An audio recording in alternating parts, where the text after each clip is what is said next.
Abraão é uma das referências. Na Bíblia a gente encontra um monte de gente boa, mas eu não sei se você consegue descobrir na Bíblia algum pai perfeito.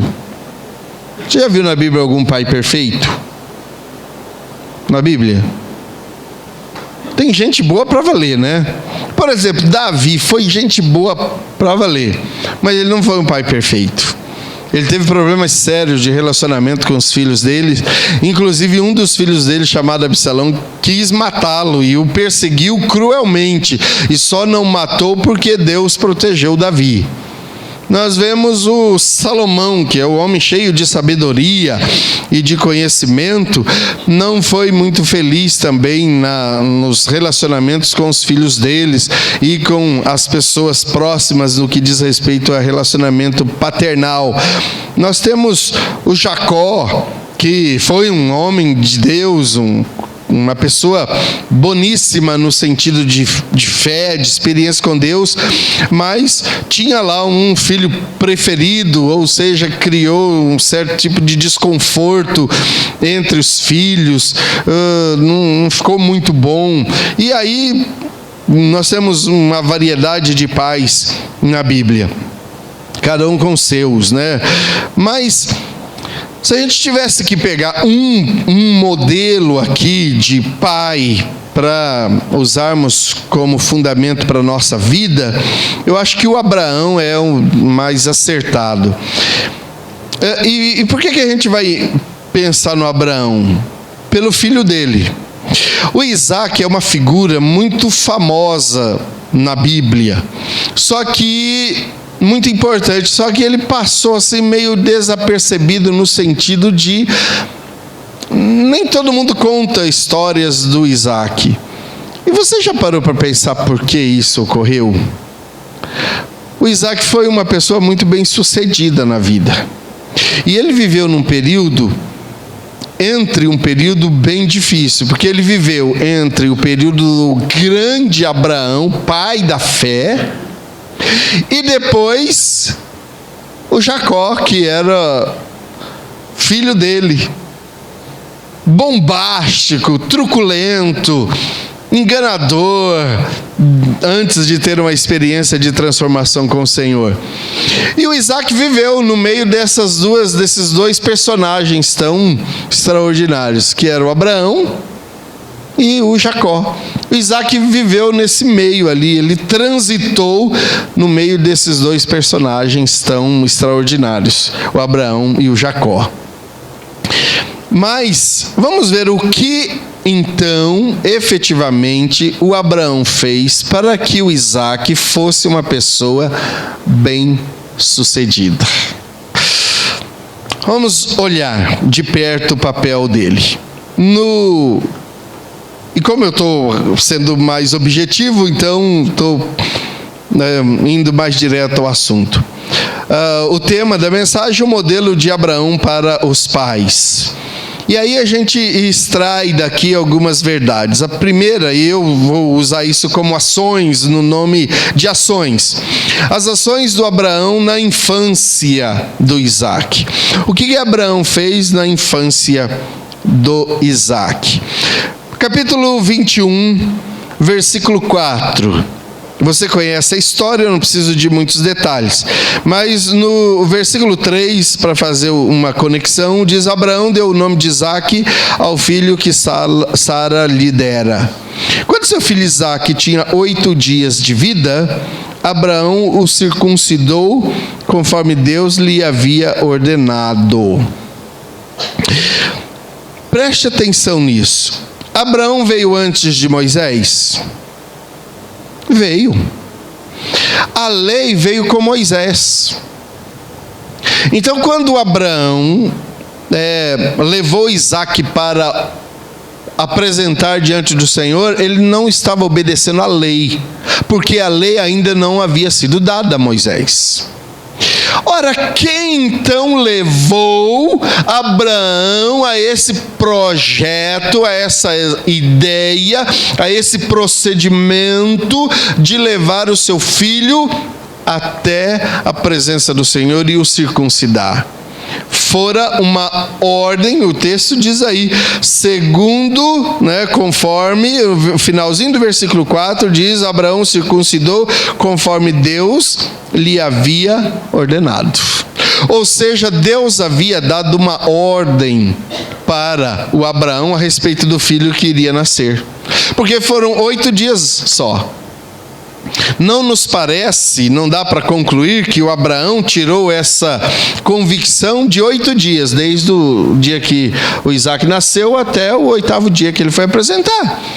Nos parece mais sensato concluirmos que o Abraão, na sua experiência com Deus, nas suas orações, na sua intimidade com o Senhor, Deus o havia orientado sobre as coisas que ele deveria fazer, os procedimentos que ele deveria tomar com relação ao seu filho recém-nascido, ou que nasceria. Hoje, para nós como pais, está mais fácil.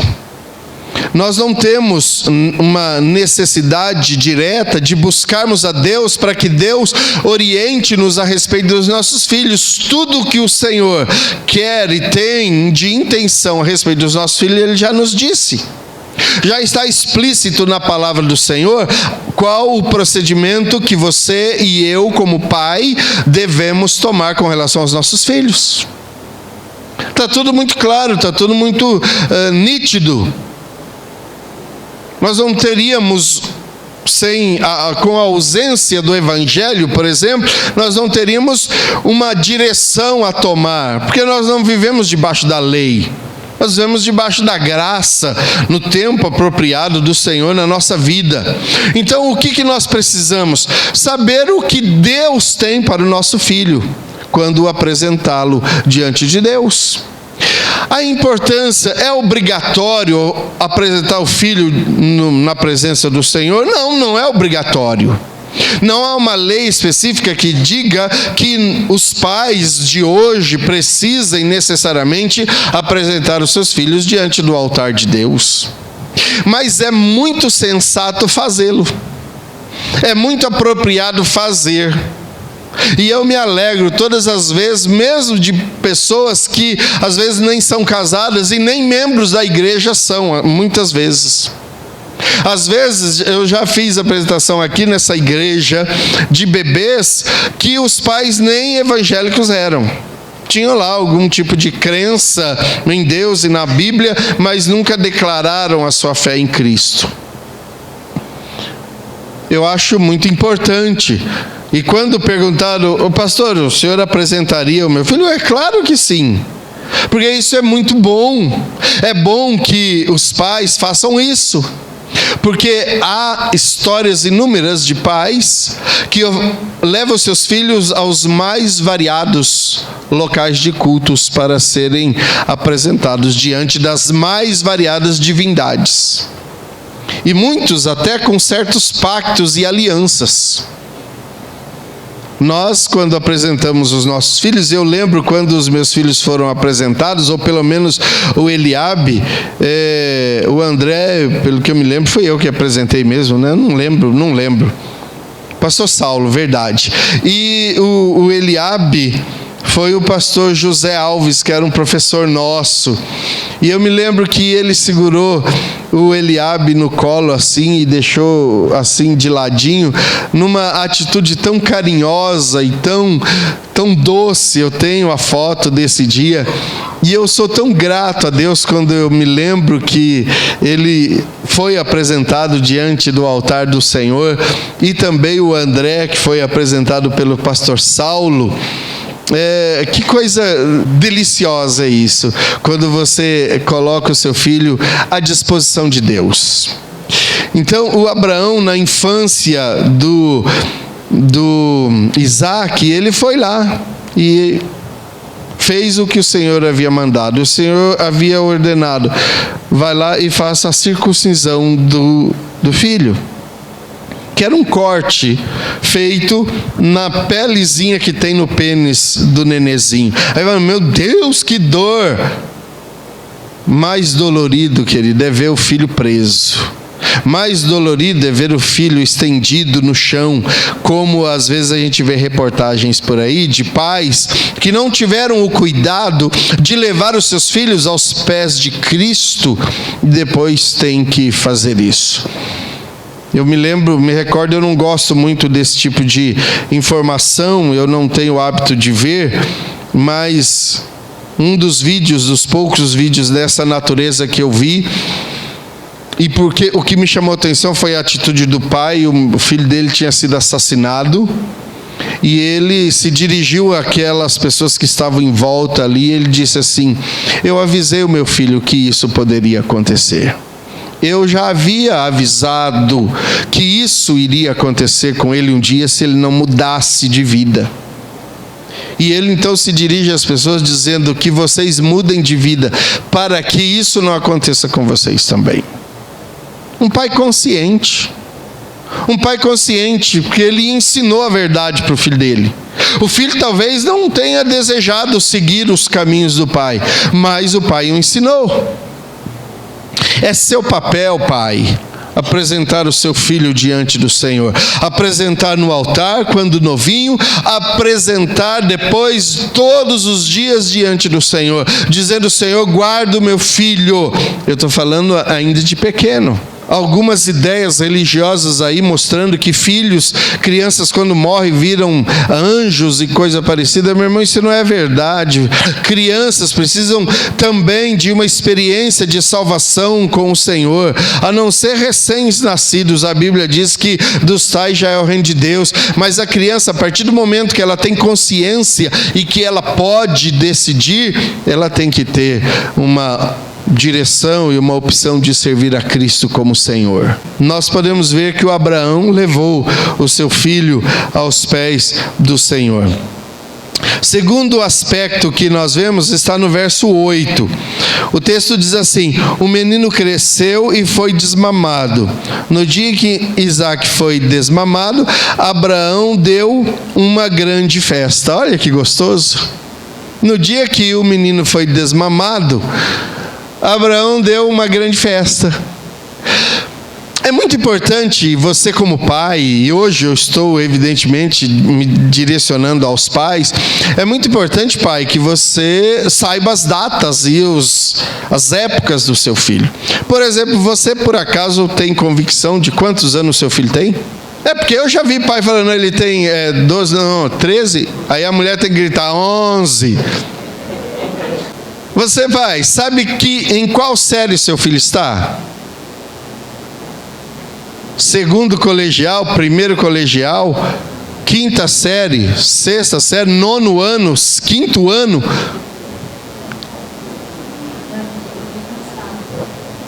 Não sabe, né, professora Eliana? Os pais não sabem, às vezes não sabem nem em que escola que o filho estuda. Eu sou muito ocupado. Não me venha com esse tipo de desculpa. Você sabe o resultado do time do coração? Quanto que foi o resultado do jogo? Você sabe. Você sabe um monte de outras coisas. Você sabe até onde tem ponto para pegar o miserável da praga do Pokémon. Você sabe onde tem o Pokémon Point, mas não sabe onde que é o ponto que seu filho toma ônibus. Esses dias eu quase atropelei um homem porque ele entrou atrás do raio do Pokémon. Hoje eu quase bati o carro, eu vou ter que mudar o rumo daquela praça lá. Hoje o cara quase bateu em mim porque ia saindo sem perceber, porque os dois, o homem e a mulher, estavam pegando Pokémon. Que dia que as pessoas vão pegar um pouco de coragem e de falar: meu Deus, como eu sou tonto, Jesus. E o pior é que tem crente defendendo isso. Senhor Jesus. Eu quero ver o dia que você chegar lá na presença do Senhor e falar assim: olha, eu estou carregado de Pokémon. E fala: então desce, filho, que aqui não tem lugar para isso não. Mas vamos voltar para Abraão, vai? Você lembra quando o seu filho deixou a chupeta?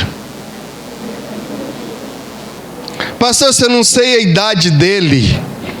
Eu vou saber quando ele deixou a chupeta. Eu fiz uma troca com meu filho mais velho.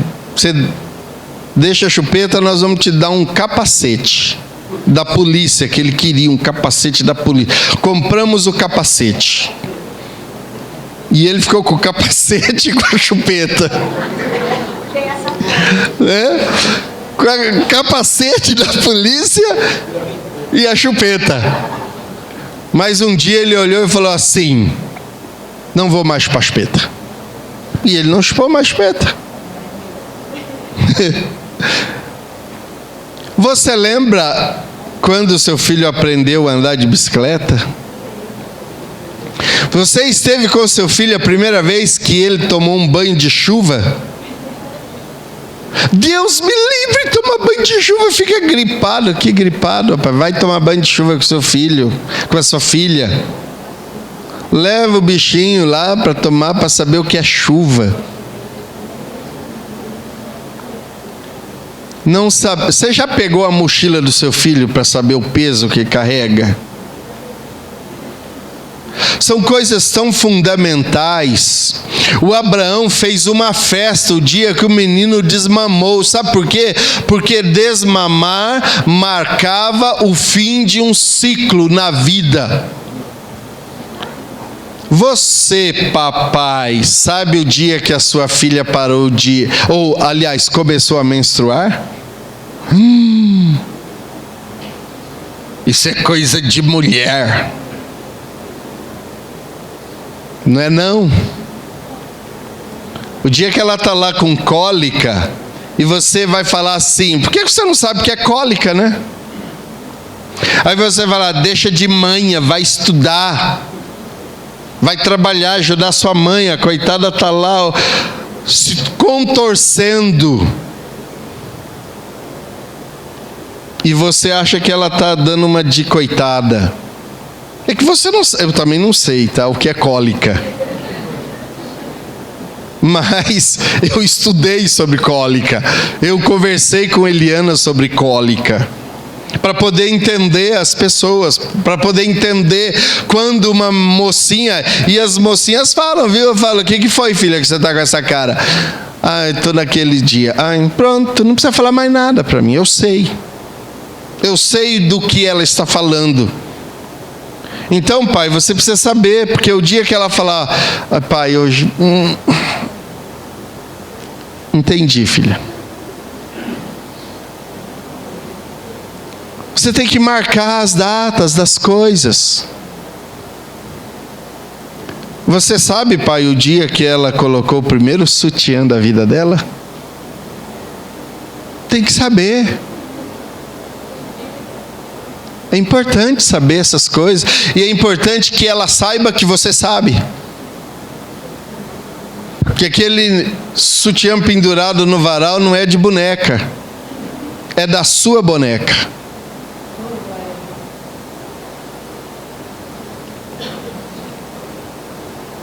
E você também tem que falar: que roupa pequenininha é essa aí que eu estou no varal?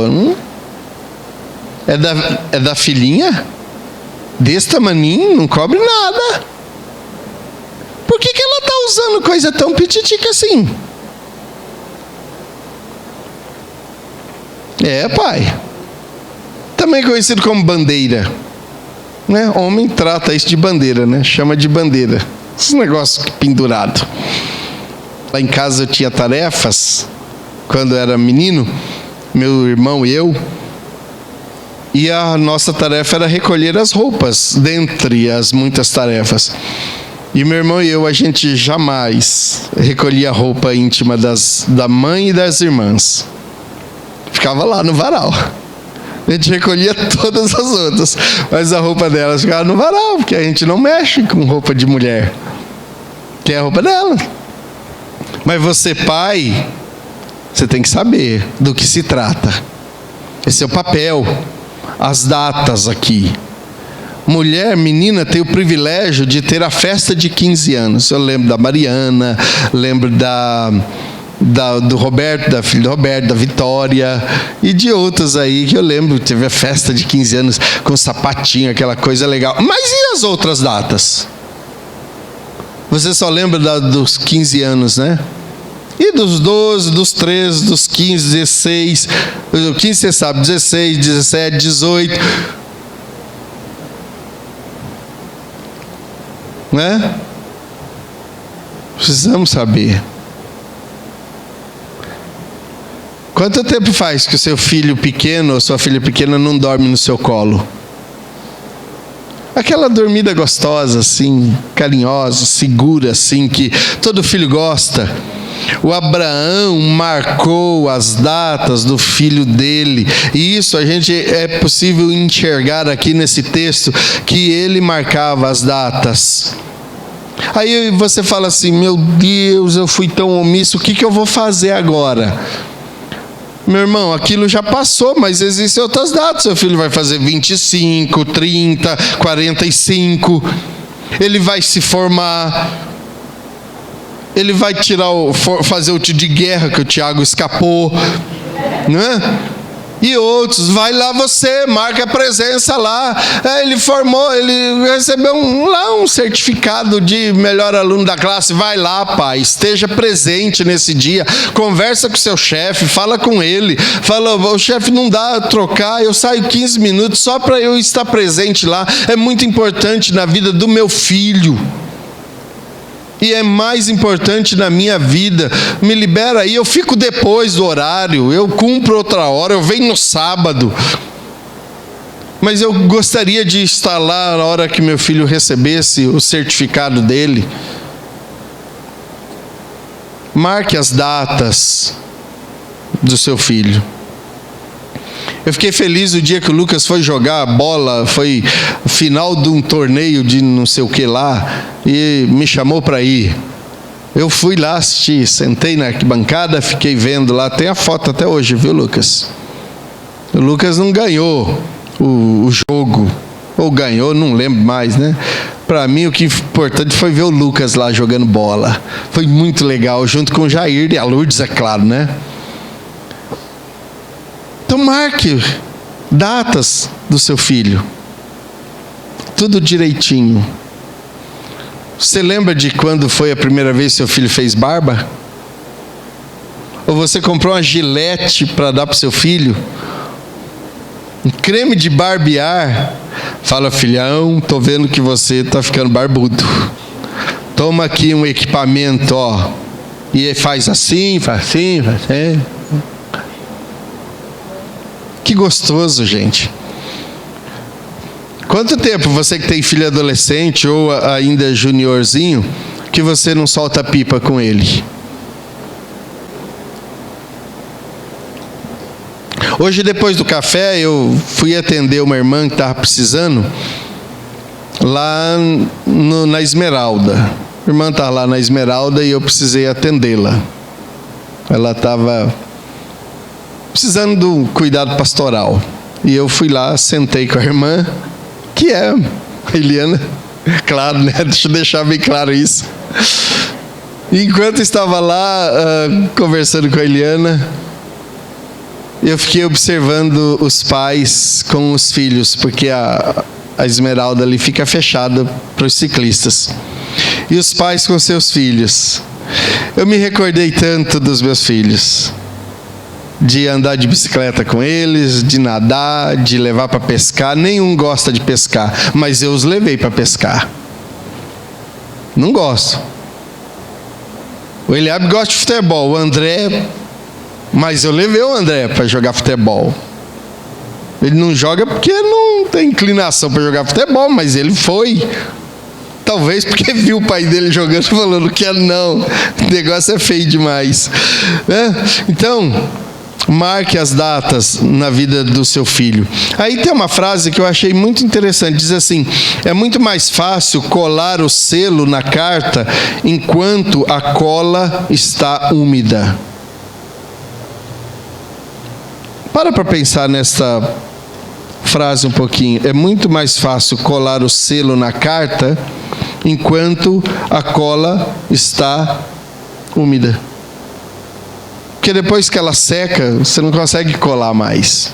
Ou seja, a hora de você colar o seu selo na vida do seu filho, da sua filha, é enquanto eles são pequenos.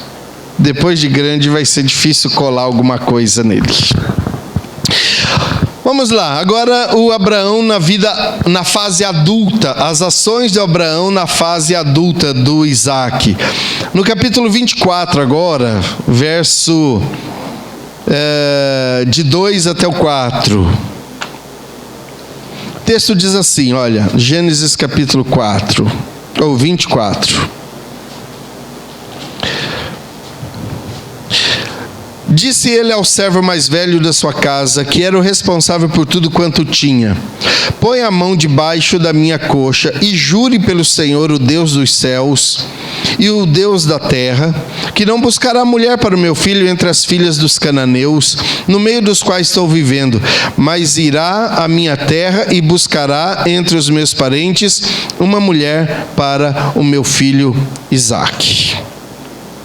Veja a preocupação do Abraão com relação ao filho dele na fase adulta. Todo adulto quer namorar. Entenderam, ouviram a mensagem? Todo adulto. Criança não namora. Sua filha tem 12 anos, quer namorar? Faz assim para ela, ó. Seu filho tem 12 anos, já quer dormir na casa de não sei de quem? Faz assim, ó.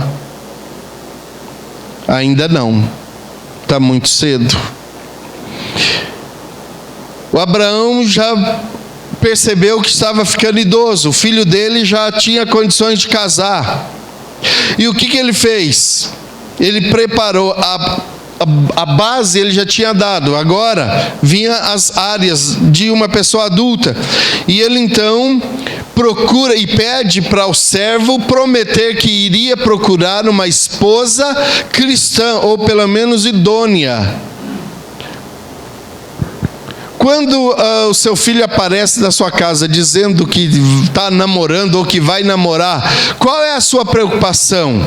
Se a sua preocupação ela é rica, ele é rico, ele tem carro, então está tudo errado. Primeira preocupação é crente. Antes de perguntar mais nada, é crente. Ele é crente. Ela é crente. De qual igreja? De quem é o pastor?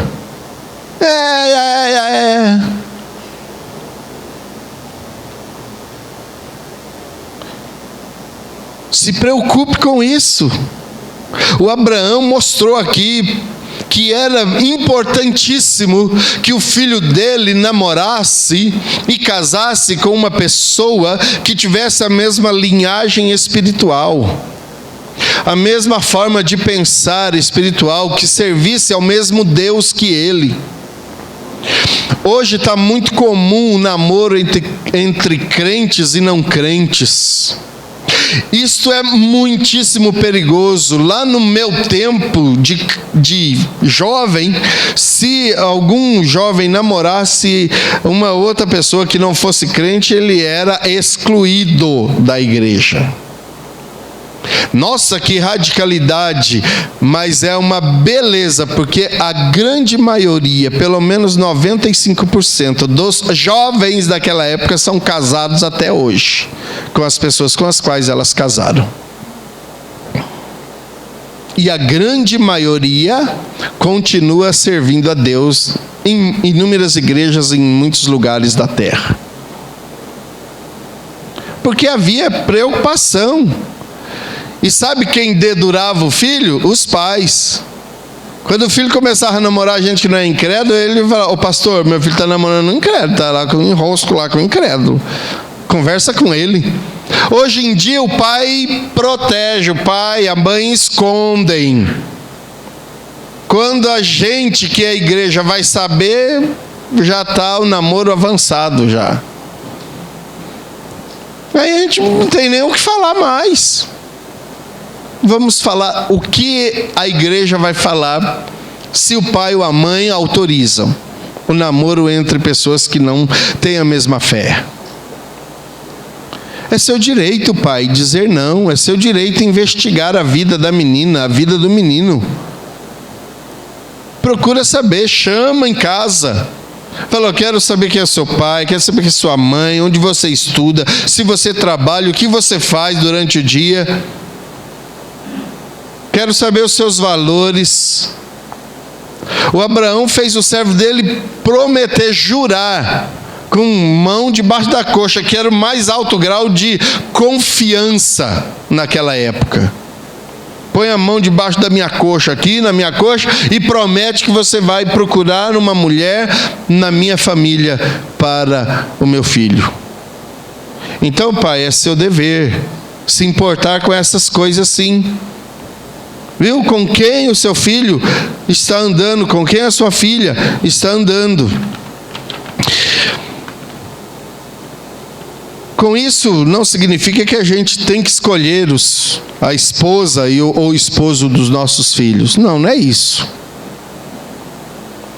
Mas se o seu filho foi tratado desde novinho nos valores cristãos, quando ele começar a se apaixonar por alguém, ele vai chamar você pai, vai chamar você mãe e vai falar, ore por mim, eu estou achando uma menina bonita e tal, estou achando um rapaz bonito. Você está interessado, filho? Você está interessada, filha? Não vai falar assim, o que é isso? Pronto, ele não vai falar mais. Quando a sua filha chegar e falar assim, aí tem um menino lá em tal lugar, eu estou gostando, você fala assim, eu posso conhecer o sortudo? Já ganhou o coração dela, já ganhou o coração dele, sabe? Que ele vai ser sua família, vai ser seu filho também, vai ser sua filha também. Você sai pegando qualquer filho aí para você adotar? Não. Então, cuide bem, olhe direito, vá atrás, se importe. O segundo aspecto que a gente pode ver nesse texto aqui do Abraão é que Abraão tinha uma consciência muito interessante. Ele queria que o filho dele fosse um bom marido também. Veja como as coisas têm significado aqui. O Abraão queria que o Isaac casasse com uma pessoa da família dele, porque ele imaginava que o Isaac seria um bom marido. Por isso que ele queria uma boa esposa para o filho dele. Você esqueceu que a namorada do seu filho vai ser a sua nora? E que ela vai frequentar a sua casa? Você já pensou que o namorado da sua filha vai ser o seu genro? E que genro normalmente cuida da sogra no futuro?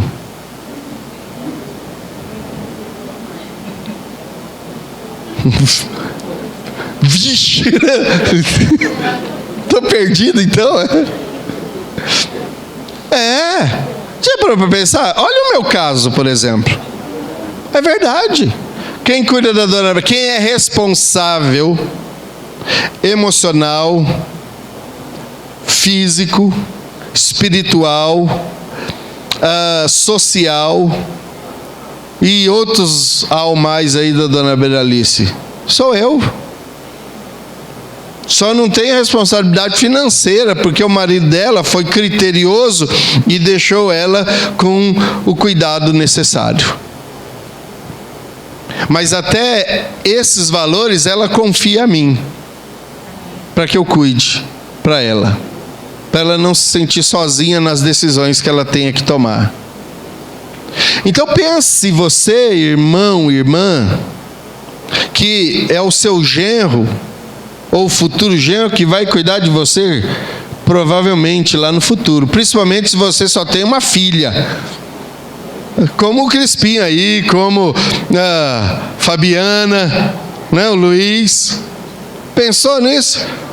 Edna, tem um Moisés, mas só tem. Parou para pensar nisso? Everton, né, Everton? É o seu genro. É a sua nora, viu? Você que tem meninos aí, como Mariana, o Fi,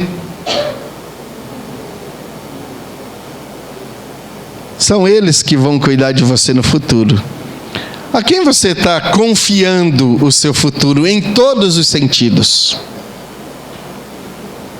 Abraão tinha preocupação, por isso ele teve todo esse cuidado aqui. E por último, as primeiras ações na infância, segundo as ações na fase adulta, e por último as ações das referências necessárias para a vida. Capítulo 22, verso 2 e o verso 22, aliás, verso 12 do capítulo 22, verso 2 e verso 12. Verso 2 diz assim: então disse Deus: tome seu filho, seu único filho, Isaque, a quem você ama, e vai para a região de Moriá. Sacrifique-o ali como holocausto num dos montes que lhe indicarei. E o verso 12, o texto diz assim: não toque no rapaz, disse o anjo, não lhe faça nada. Agora sei que você teme a Deus, porque não me negou seu filho, o seu único filho. Agora eu quero me dirigir a você, pai. Como está o seu relacionamento com Deus com relação ao seu filho? O seu filho é mais importante do que o seu relacionamento com Deus? Se for, eu lamento em dizer, essa não é a melhor decisão. Deus tem que ser, ou Deus tem que estar acima de qualquer coisa na sua vida, inclusive do seu filho. O seu filho tem, ou a sua filha tem que ter menos valor do que Deus na sua vida. É duro ouvir isso, é duro. Não é gostoso ouvir essa afirmação, mas é a afirmação que a Bíblia mostra.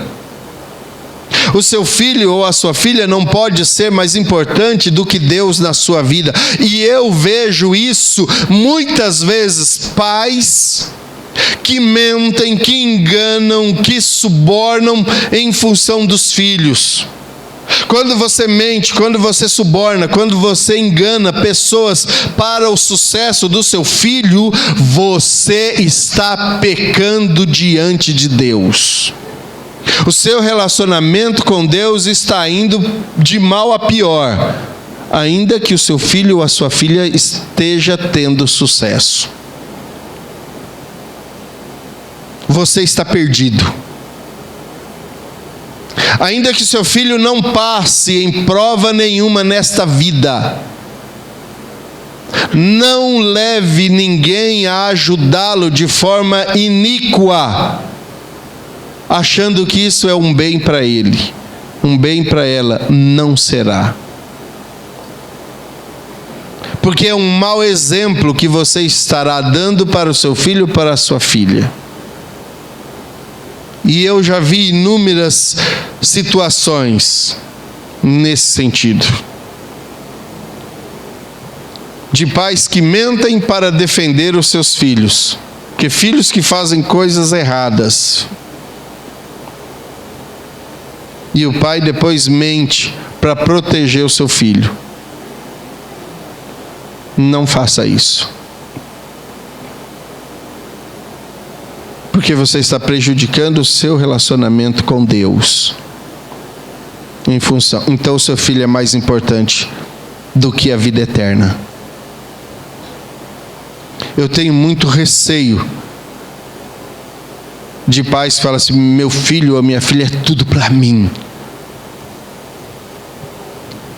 Eu entendo a importância da frase, mas vamos tomar cuidado com isso. Deus disse aqui, olha, pegue o seu filho, o seu único filho, a quem você ama, e sacrifique em holocausto. Olha que interessante, aqui nessa época não tinha holocausto ainda, porque a lei ainda não existia. Não tinha nenhuma prescrição de holocausto ainda. E o Senhor diz para Abraão: vai lá e sacrifica. E o Abraão foi para sacrificar, e ele ia imolar o filho dele.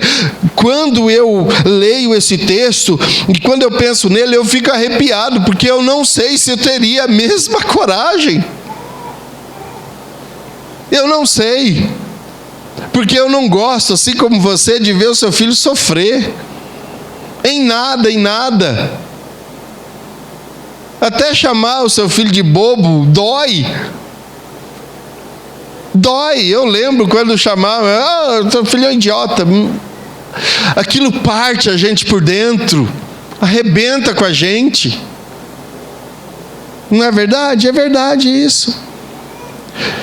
Abraão amava o seu filho, amava. E Deus falou assim: sacrifica. E ponto final. O Abraão vai com o filho lá para o monte, põe o filho sobre a lenha, pega o cutelo, que é a faca, e vai mesmo. Ele estava decidido a fazer isso. Me assusta essa disposição do Abraão em obedecer a Deus. Me assusta.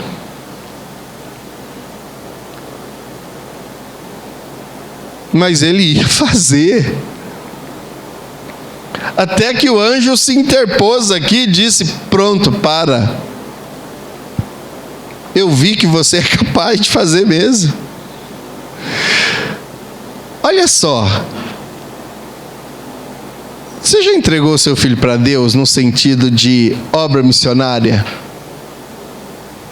Ou você projeta para o seu filho assim: eu queria que minha filha fosse tal coisa.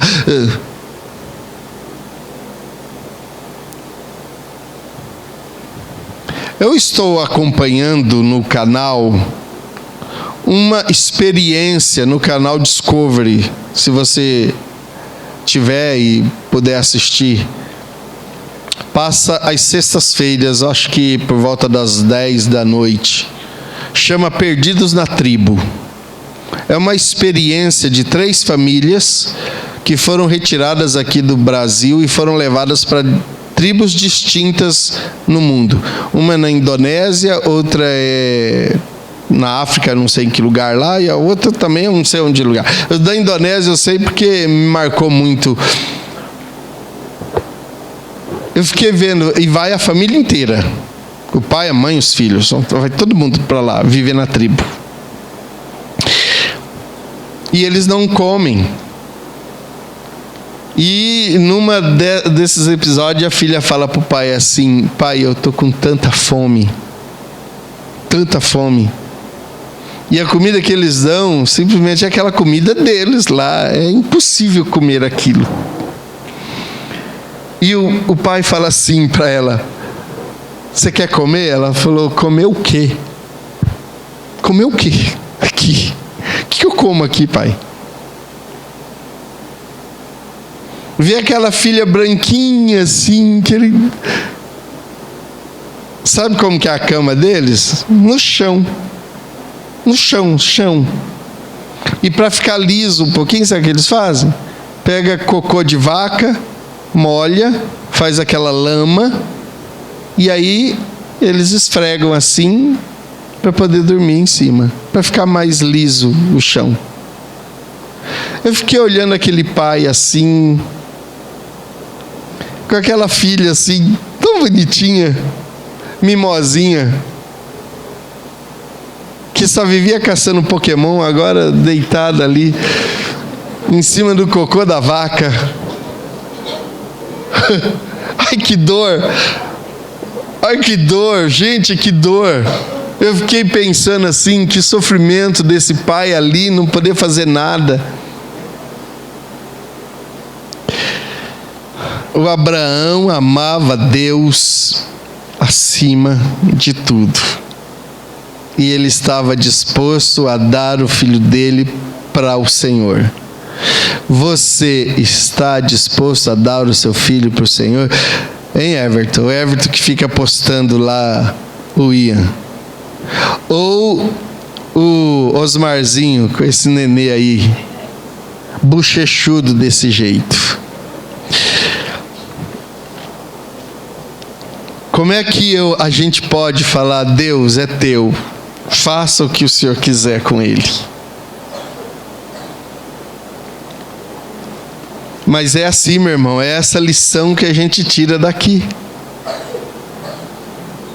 Se você quer deixar um legado para o seu filho, tenha coragem de amar a Deus acima de todas as coisas, e o seu filhinho e a sua filhinha vão amar a Deus acima de todas as coisas também. E na hora de fazer as escolhas na vida, o seu filho e a sua filha vão escolher as melhores coisas, porque você foi o exemplo de vida para eles, ou para ele ou para ela. Meu filho mais velho ligou para mim hoje e disse: pai, eu estou ligando para dizer que você é um pai da hora.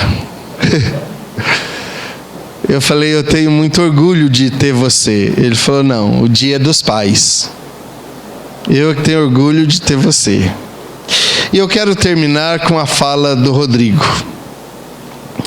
O Rodrigo nos mostrou o quanto o filho é importante na nossa vida, para nos fazer lembrar de que nós somos homens, que não somos super-heróis e que nós falhamos, e que porque nós temos uma tendência a falhar, nós devemos buscar a Deus, amar o Senhor o tempo todo, para a gente poder ser o pai ideal, o pai que Deus quer que cada um aqui seja.